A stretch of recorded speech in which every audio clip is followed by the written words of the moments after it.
Ini kita akan melakukan sebuah diskusi berkaitan dengan materi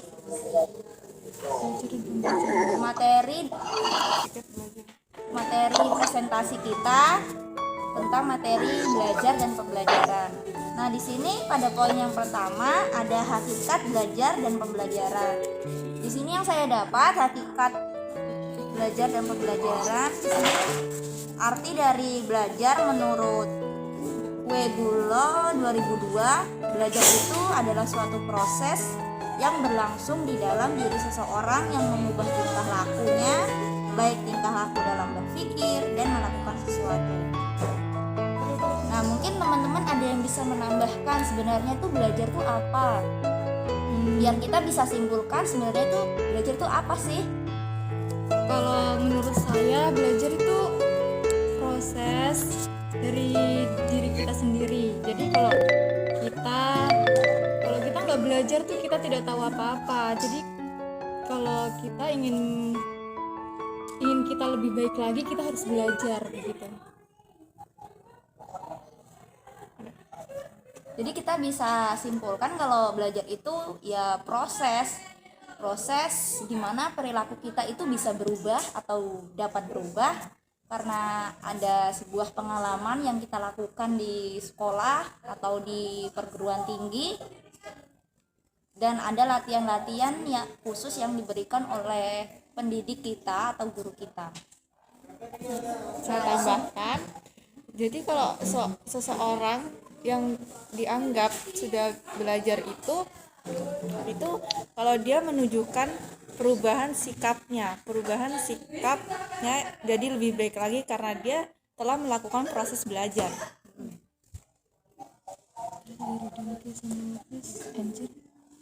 Jadi nah di sini kan kita belum dapat nih apa sih contoh dari belajar. Nah, yang saya dapat dari Google, salah satu contoh belajar stimulus dengan respon itu belajar yang ada rangsangannya dan ada respon. Nah, tadi kan ada sebuah contoh yang kemarin kita sudah presentasikan, itu ada contoh di mana guru memberikan sebuah pertanyaan kepada seorang siswa, lalu siswa tersebut bisa menjawab. Itu merupakan sebuah contoh belajar stimulus dengan respon. Guru memberi rangsangan dan murid tersebut bisa merespon pertanyaan dari guru tersebut. Mungkin di sini teman-teman ada yang bisa menambahkan contoh lain dari belajar stimulus dengan respon. Mungkin ada yang punya contoh lain, bisa dikatakan di sini.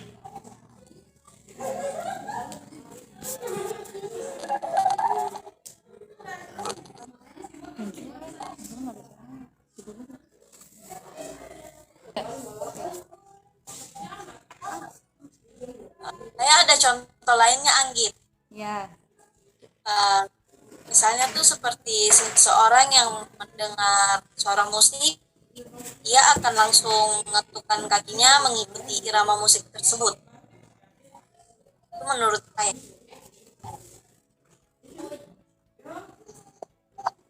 Kita langsung saja ke poin materi dari hakikat pembelajaran. Yang saya dapat pengertian dari Google itu, kalau pembelajaran itu pada hakikatnya itu adalah sebuah proses interaksi antara peserta didik dengan lingkungan sehingga terjadi perubahan ke arah yang lebih baik. Tapi di sini yang saya simpulkan dengan kata-kata saya sendiri itu, kalau pembelajaran itu adalah sebuah proses yang bisa kita tandai dengan kegiatan yang dilakukan oleh guru, di mana guru itu tuh membantu siswa atau muridnya agar bisa berperilaku dengan baik, belajar dengan baik, dan pokoknya berubah dengan baik lah. Mungkin teman-teman ada yang mau nambahin sebenarnya pembelajaran itu apa?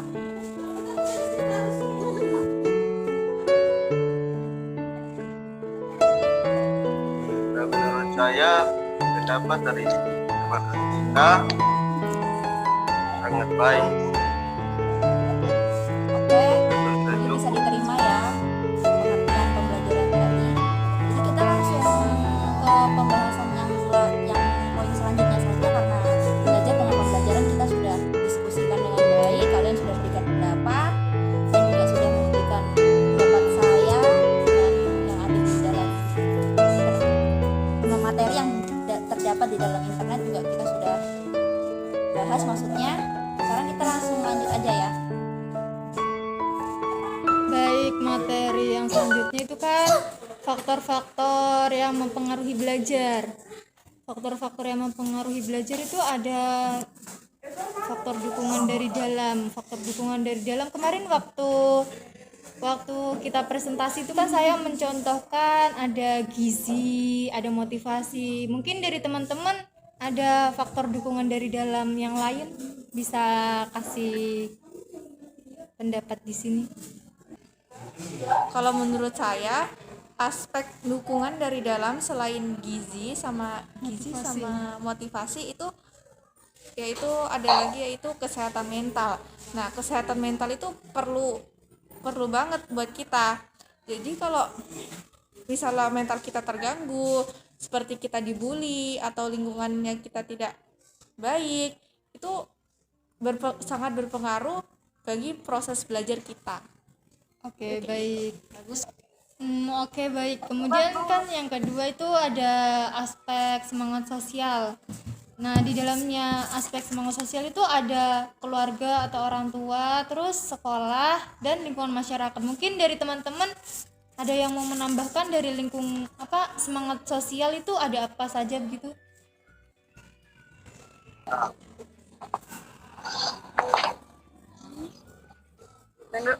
Menurut saya, aspek semangat sosial yang tadi dikatakan oleh Tanti sudah jelas. Oke, baik. Jadi kalau sudah jelas, kita masuk ke yang faktor yang ketiga, yaitu aspek perasaan diri. Kemarin kan saya bilang kalau aspek perasaan diri itu ada waktu dan tempat. Mungkin teman-teman ada yang mau mencontohkan lain selain waktu dan tempat?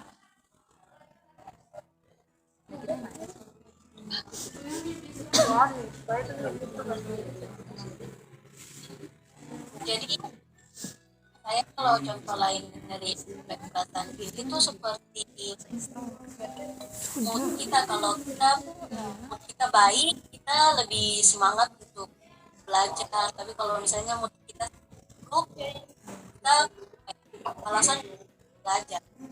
Itu menurut saya. Oke, baik. Sekarang kita akan bahas teori belajar behaviorisme. Nah, teori ini tuh apa ya? Teori ini tuh mengutamakan perubahan sikap atau perilaku karena adanya proses belajar.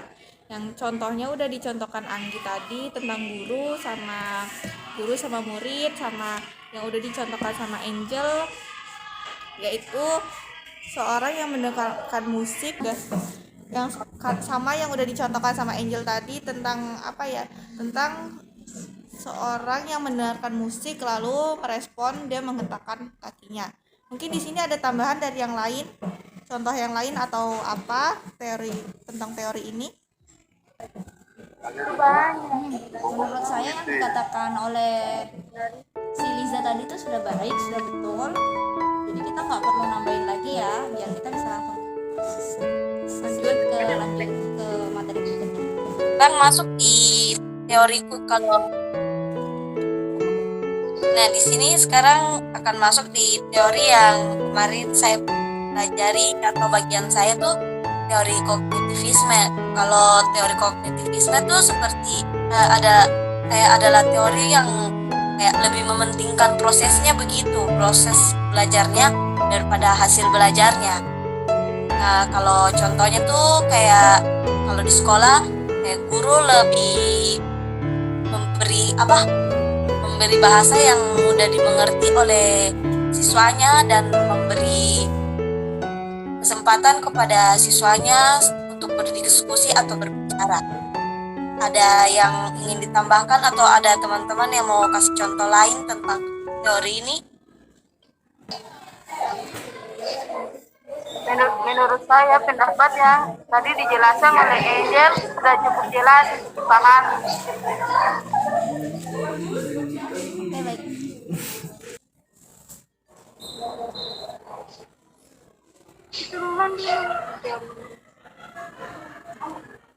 Teori humanisme. Teori humanisme itu teori yang memanusiakan manusia. Seperti macam apa ini secara guru dia akan mengembangkan humanisme yang kemarin saya jelaskan itu menjelaskan bahwa teori humanisme itu menjelaskan bahwa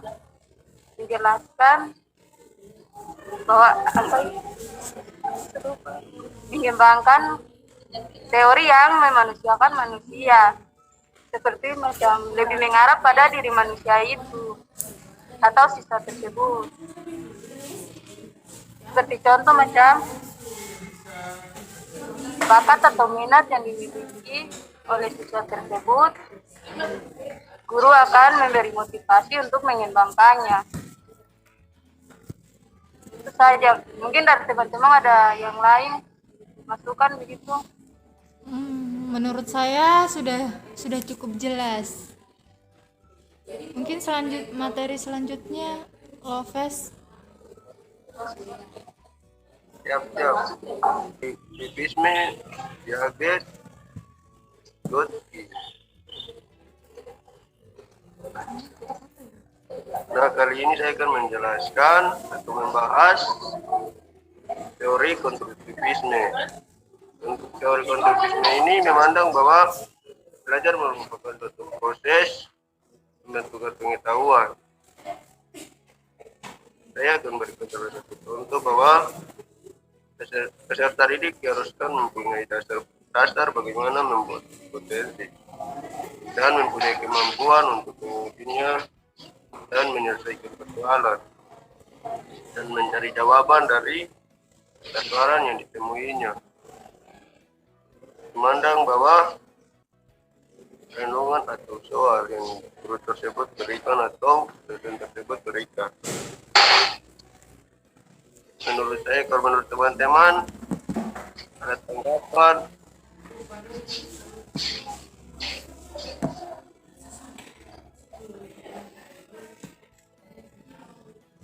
menjelaskan teori konstruktivisme itu yang bersifat generatif, di mana tindakan yang kita berbuat itu hasil dari apa yang kita pelajari. Beda dengan teori